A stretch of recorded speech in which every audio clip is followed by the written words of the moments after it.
Dia awalnya sih dari usia berapa bulan tuh demam terus, umur 3 bulan, dari usia 3 bulan emang demam. Nah pas usia setahun demam lagi, nah terus dokter menyatakan tipes.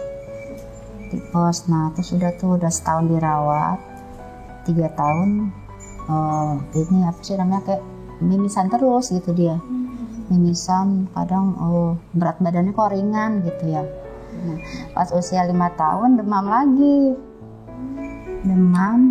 terus ke rumah sakit ini nggak ke rumah sakit dulu, ke puskesmas karena demam udah seminggu, dicek lab. Nah dicek lab tuh dokter katanya ini kayak demam berdarah bu, katanya gitu. Demam berdarah ini harus dirujuk ke rumah sakit daerah, katanya gitu. Udah saya ke rumah sakit Islam tuh, waktu itu belum ada BPJS, saya belum bikin BPJS tuh. Rumah sakit Islam Pondokopi dulu. Di situ dirawat seminggu. Kalau misalkan demam berdarah kan harusnya udah turun ya, udah naik gitu trombositnya. Ini masih di bawah banget, masih di bawah normal lah. Nah leukositnya makin tinggi, leukositnya tuh darah putih makin tinggi. Dan dokter bilang gini, dokter anak, ini kemungkinan ada ini bu, kelainan darah, coba kita cek sel darah, cek darah tepi gitu. Cek darah itu tapi nggak bisa di cover BPJS. Ya udah nggak apa-apa dok, saya bilang yang terbaik aja buat anak saya bilang.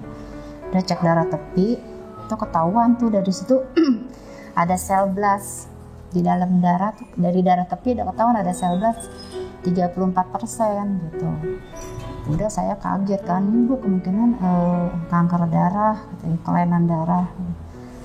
Saya harus rujuk ke rumah sakit Cipto. Udah saya kaget kan, mesti gimana, BPJS belum punya kan, ini aja belum rumah sakit waktu itu belum saya lunasi semua gitu. Terus ada rujukan ke Cipto. Ya udah akhirnya ya gimana caranya lah, harus bisa dirujuk ke Cipto. Udah di Cipto ketemu dokter siapa sih yang ini, Profesor Jaya Diman. Tuh di situ kita, ibu ini harus kita cek BMP, pemeriksaan sumsum tulang belakang. Ya udah saya gitu. Udah tuh akhirnya dicek sumsum tulang, hasilnya seminggu.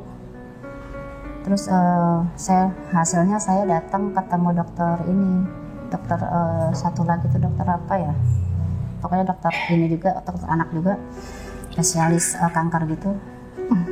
Dokter Hikari waktu itu ketemunya, hasilnya dibacain sama dia, ini bu, kanker darah, leukemia 34%. Hasilnya harus di kemo, pengobatannya juga minimal 2 tahun gitu, bilang itu pengobatannya panjang, ibu harus ada BPJS gitu. Nah, saya bingung kan waktu itu gimana caranya ya, BPJS dadakan gitu kan. Nah akhirnya udah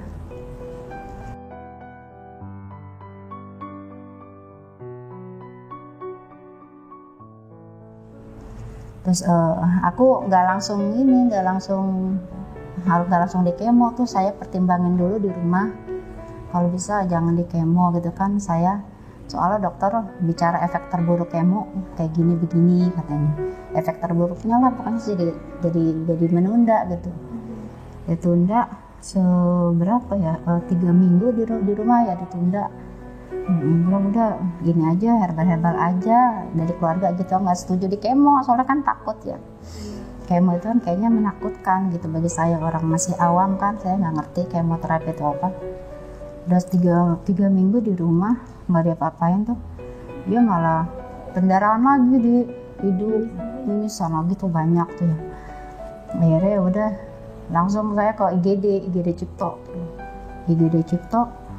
langsung, ibu ini kenapa nggak langsung di kemo gitu ya, jangan ditunda bu, ini harus di kemo nih, kanker katanya dokternya gitu, dokter Hikari bilang gitu.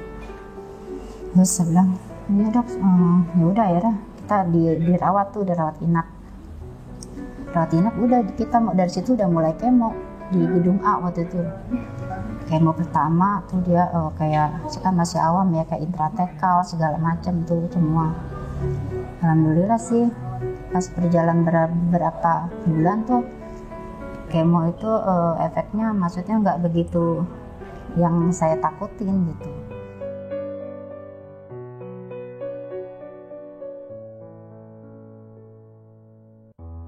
Nah, kemo tuh berjalan 2 tahun, tuh lancar, alhamdulillah dia Rafa kemonya, labnya udah bagus terus makannya mulai banyak kan karena dikasih obat dexamethasone sama dokter tuh setiap minum obat itu dia pasti ini nafsu makannya meningkat gitu.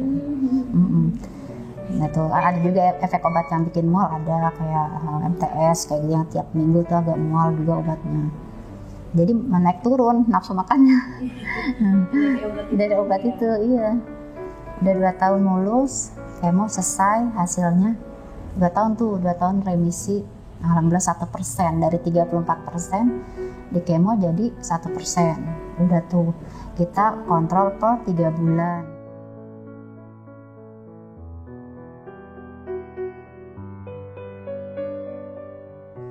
Setahun setengah selesai kemo itu ada lagi blasnya, ada lagi, balik lagi 34% lagi. Udah bersih tadinya dinyatakan, mungkin nggak tahu kenapa penyebabnya apa ya, mungkin entah dari kecapean atau makanan. Saya juga, dokter sendiri juga belum bisa memastikan penyebabnya relap apa gitu.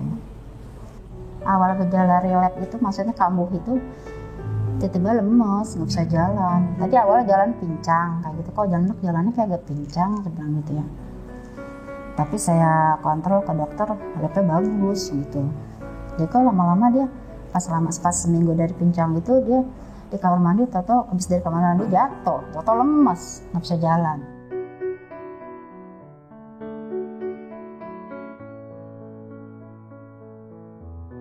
Di kemo tuh protokol pertama lancar, kan ada 2 protokol, 2 lembar. Pertama lancar, pas lancar tuh BMP masih malah meningkat 52%, relap lagi, kambuh lagi. Makanya saya bilang, ya Allah, saya bilang ini kapan sembuhnya anak saya, kapan selesainya berobat terus, saya bilang gitu ya. Makanya nggak berhenti obat, dia nggak putus obat sampai protokolnya sampai selesai, kan 2 lembar. Ini selembar udah selesai, tinggal selembar lagi nih, lagi dijalanin. Duh Ma, kapan sih aku berhenti minum obat? Mual banget ini obatnya. Ya sabar, nanti juga Pak kalau udah sembuh udah nggak minum obat, saya bilang gitu.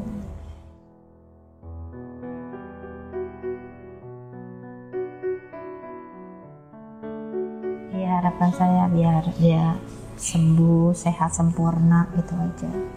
Hari-harinya ya saya bikin dia bahagia aja gitu. Maksudnya kan kalau misalkan usia kita kan nggak tahu ya, yang penting kita kan usaha, doa gitu.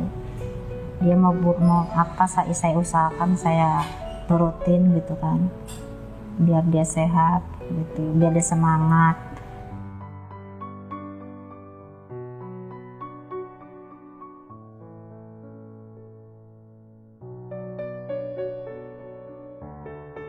Main game, main Lego, sama main sama adik.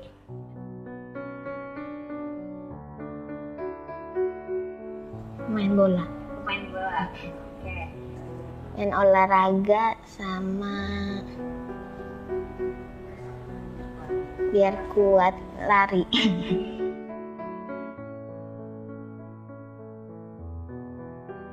Kiper. Oh, aku suka jadi kiper. Berarti kalau main bola jadi ini, jaga gawang mulu. Iya. Iya. Gitu.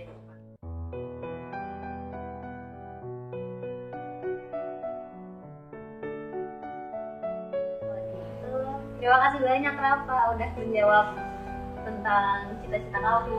Semoga Iya. kamu bisa jadi pemain bola. Amin. Kalau nggak jadi pemain bola, kamu jadi gamers. Iya. Oke deh, bye-bye.